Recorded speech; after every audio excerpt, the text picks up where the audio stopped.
नमस्ते, doctor Zakir Hussain, senior ENT consultant. Obstructive sleep apnea in children, ये है टॉपिक।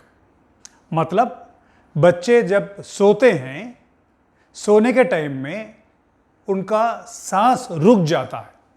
इसलिए क्योंकि इसका दो कारण हो सकता है। एक भेजा ब्रेन रिलेटेड कॉज, ब्रेन और उसका नर्व्स का कॉज, नहीं तो नाक के पीछे, मेनली नाक के पीछे से शुरू होता है, नाक का पीछे, जबान के पीछे और वॉइस बॉक्स के ऊपर, ये साइड में कहीं ना कहीं कुछ रुकावट है। इस रुकावट का कारण हवा ठीक से नहीं जा रहा है और जिस्म को ऑक्सीजन ठीक से नहीं मिल रहा है।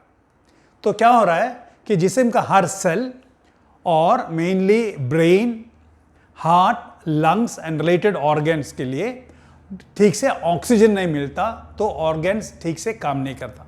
इससे क्या क्या होगा, इसका क्या इन्वेस्टिगेशन चाहिए, वो कैसा मैनेज करेंगे, ये देखेंगे। तो ये वीडियो काफ़ी लेंथी है, इसलिए 5 पार्ट में उठाया गया है। तो ये पहले वाला पार्ट में छोटा इंट्रोडक्शन, जैसा अभी मैं बताया, और इसका डिफरेंट कॉजेस। चलो देखते हैं।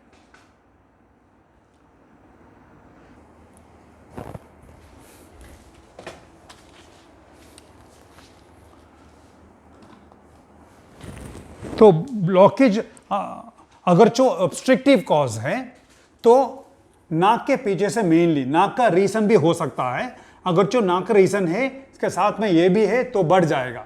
नाक के पीछे नेसोफैरिंक्स और जबान के पीछे और वॉइस बॉक्स के ऊपर, ये है डिफरेंट साइड्स ऑफ ऑब्स्ट्रक्शन।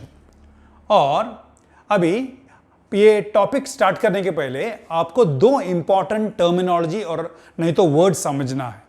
एक एपनिया, दूसरा हाइपोएपनिया। जब मरीज नहीं तो बच्चा रात को सो रहा है तो उसका सांस बिल्कुल रुक जाता है, कंप्लीटली रुक जाता है। अगर ये जो रुकावट 10 सेकंड नहीं तो 10 सेकंड से ज्यादा है, वो है एपनिया। सेकंड टर्मिनोलॉजी वर्ड है हाइपोएपनिया, यानी सांस रुक नहीं रहा है, सांस कम हो रहा है। कितना परसेंटेज?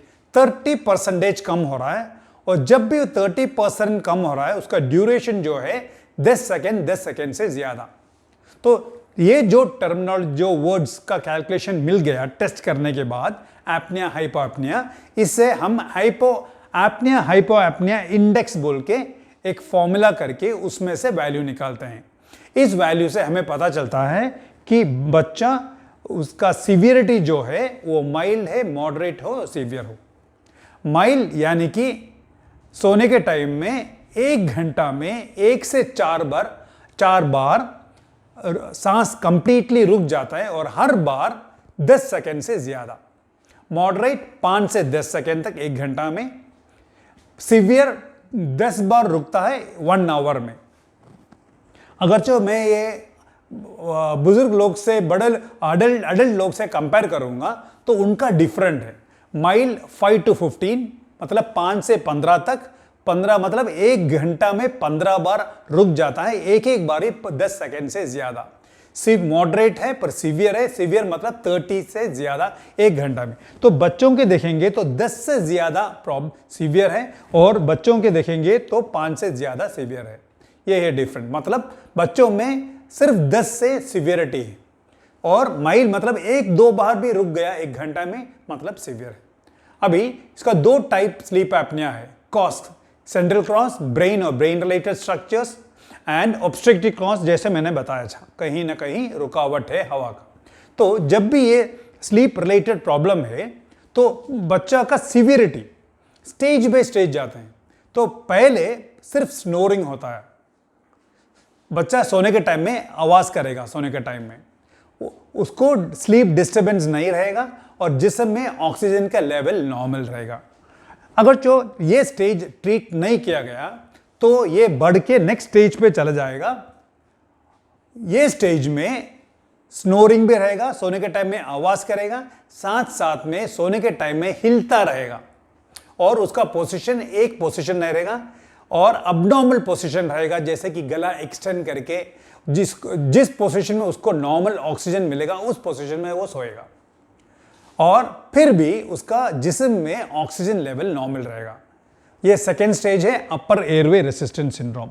ये स्टेज में भी ट्रीटमेंट नहीं मिल रहा है, नहीं तो ठीक से नहीं मिल रहा है, तो वो नेक्स्ट स्टेज पे प्रोग्रेस करके चला जाएगा।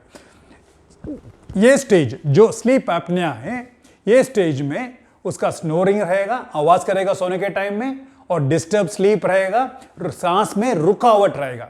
माँ नहीं तो पेरेंट्स बताएंगे कि आजकल ये थोड़ा रात में बहुत स्वेटिंग भी है और बहुत बेड में बहुत हिल रहा है जब सो रहा है, और साथ साथ में सांस रुक जाता है थोड़े टाइम के लिए, हम थोड़ा परेशान है डॉक्टर, आप देखिए प्लीज बोल के कंप्लेंट रहेगा। तो इस टाइम में जिस्म में ऑक्सीजन का सैचुरेशन लेवल भी ड्रॉप हो जाता है। ये है स्लीप एपनिया 3 स्टेज में। तो अभी इसका कॉजेस तो पहले ही मैं बता दिया, सेंट्रल कॉज और ऑब्स्ट्रक्टिव कॉज। तो इसमें 1-2 बताऊंगा। अगर जो बच्चे को सिंड्रोमिक चाइल्ड है, बचपन से नहीं तो पैदाशी से उसको प्रॉब्लम है फेज में और उसमें चेंजेस रहेगा, तो इसलिए क्या होता है कि नाक के पीछे के जहां हवा जाना चाहिए उसका स्पेस कम रहेगा, तो नॉर्मल ऑक्सीजन उसको नहीं मिलेगा। न्यूरोलॉजिकल कॉज मतलब ब्रेन और ब्रेन रिलेटेड कॉजेस, इसमें सबसे कॉमन है सेरेब्रल पैल्सी, सबसे कॉमन वाला, और थर्ड वाला जो है वो है मसल रिलेटेड, तो अबनॉर्मल मसल टोन। इसमें सबसे कॉमन कॉज है डाउन सिंड्रोम एंड हाइपोथायरॉयडिज्म हो सकता है।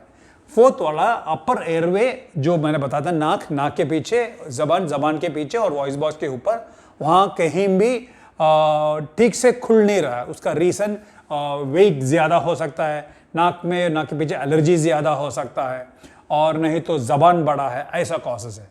और दूसरा कॉजेस में मोस्ट कॉमनेस्ट कॉज जो है ईएनटी में बच्चों में मोस्ट कॉमनेस्ट ऑब्स्ट्रक्टिव कॉज है, मुझे पूछेंगे तो वो मैं बताऊंगा कि adenotonsillar hypertrophy, this is a commonest cause of sleep apnea, obstructive sleep apnea in children, सबसे कॉमन कॉज।